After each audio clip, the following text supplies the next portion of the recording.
and beat Bernie. Bernie says his ideas are not radical. Cut number 19. Bernie last night on CNN says, "No, I'm not a radical." Cut 19. I ran last time and I came to New Hampshire and I talked about raising the minimum wage to $15 an hour and healthcare as a human right and climate change. A lot of the establishment, the political establishment and the media establishment, hey, Bernie's a nice guy, but he's crazy. Nice guy, but, you know, his ideas are so far removed from reality. Ain't nobody going to support that. And we came to New Hampshire after tying in Iowa. We came to New Hampshire and we won the state by a good margin. And the importance of that is not just for me. I don't mean, help me politically, it did. But more importantly, what the people of New Hampshire said, these are not radical ideas.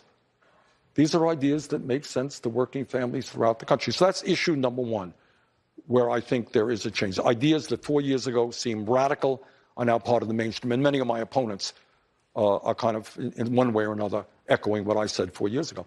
Issue number two, I'll tell you what is very different. 4 years ago, I talked about climate change. People say, yeah, well, he's right. It's a serious problem. Right now, what I see all over this country, when I talk about climate change, people say, yeah, we got a real crisis here. We've got to do something, really got to respond. And I'm so proud of the young people in this country. We're proud of the fact that we have the endorsement of the Sunrise Movement of young people in this country and people all over the world, young people who are saying, you know what? Hey, adults. Hey, big leaders of the world. We want to live in a planet that is healthy and habitable, and we want that for our children as well. That's how Bernie is winning the under 50 vote. Pete Buttigieg is winning the over 50 vote. Go figure. By the way, Bernie is he talking wildfires in Australia are in your future. Cut number 14. In terms of climate change, Anderson, the debate is really over. Nobody can say with a straight face, well, it's about jobs, when we are talking about the future of the planet.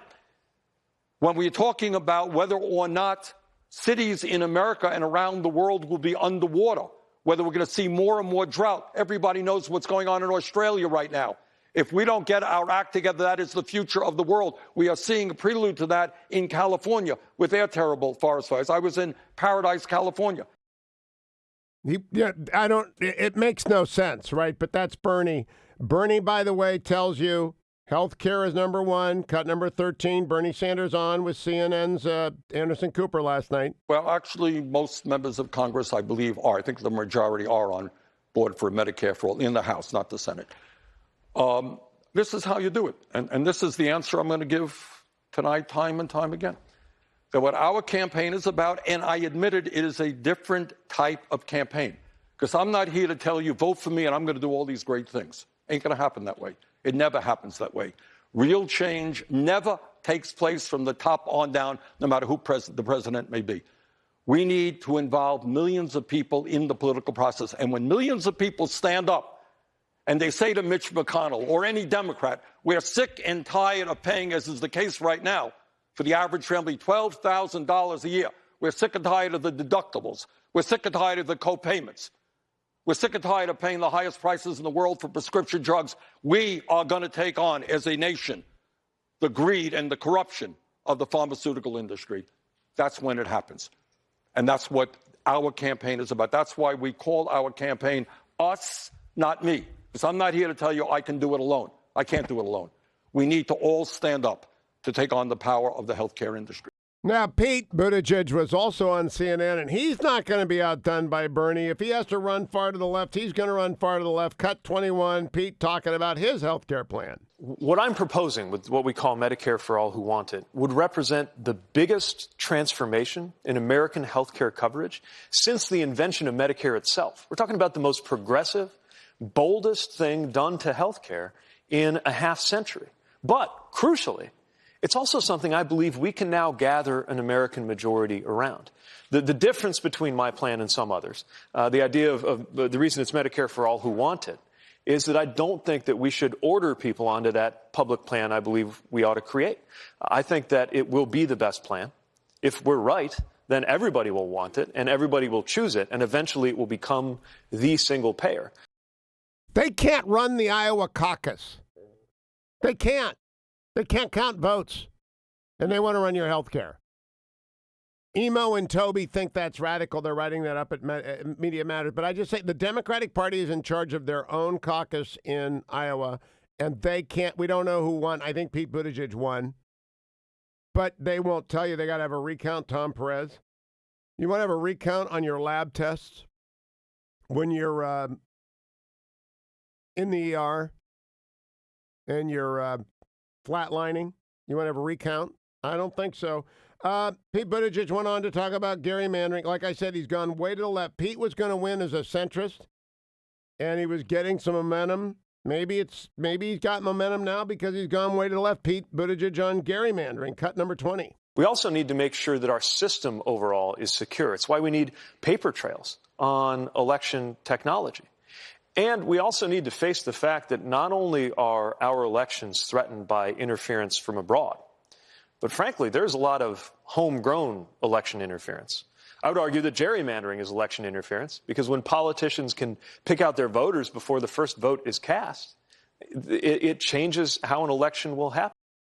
So I want you to listen to that again.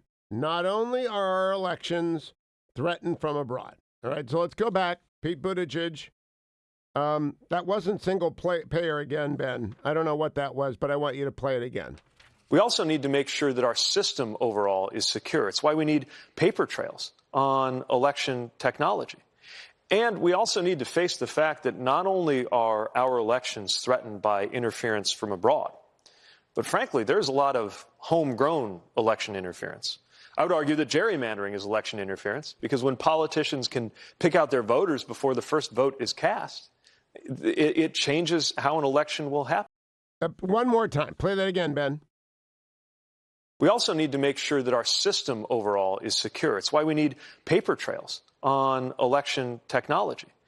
And we also need to face the fact that not only are our elections threatened by interference from abroad, but frankly, there's a lot of homegrown election interference. I would argue that gerrymandering is election interference because when politicians can pick out their voters before the first vote is cast, it changes how an election will happen. There's also a lot of homegrown election interference. I think that's what he said. I think he said we need paper trails on election technology, which doesn't make any sense. And not only are our elections threatened by interference from abroad, there's a lot of homegrown election interference. Can we play that one more time? Make sure I just want Emo and Toby to hear this. We also need to make sure that our system overall is secure. It's why we need paper trails on election technology. And we also need to face the fact that not only are our elections threatened by interference from abroad, but frankly, there's a lot of homegrown election interference. I would argue that gerrymandering is election interference because when politicians can pick out their voters before the first vote is cast, it changes how an election will happen. You know, there isn't any gerrymandering in a statewide primary. It doesn't make a lick of sense. He's running in a statewide primary in New Hampshire. Now, gerrymandering has been around from the beginning of the republic in state and congressional districts. But that's not election interference. That's a feature, not a bug. And you'd have to change the Constitution. Sometimes I just get confused by Pete. I really do just get confused by Pete. He also added most Americans want a pathway to citizenship for illegals. Cut number 22. This has to be a country that manages things like immigration in a way that aligns with our values and our laws. Part of it is that we need to update our laws, which haven't been changed since the 1980s and have made it impossible for us to manage immigration in a common sense way. But part of it also is recognizing that immigration is part of the lifeblood of this country. And when I think about the city that I served as mayor for 2 terms, we're not full. We lost tens of thousands of people after the factories closed. We need more people. And there are so many communities that I go to, especially in rural areas, that don't just have a job growth challenge, they have a population growth challenge. It's why part of what I've proposed is what we call community renewal visas as part of my vision for how we increase the economic prospects of rural areas, is that if an area that's hurting for population wants to welcome more, and many do, even in more conservative areas. He might be right. I don't know. I haven't heard a lot of people clamoring to fill up the cities, but maybe he's right. I do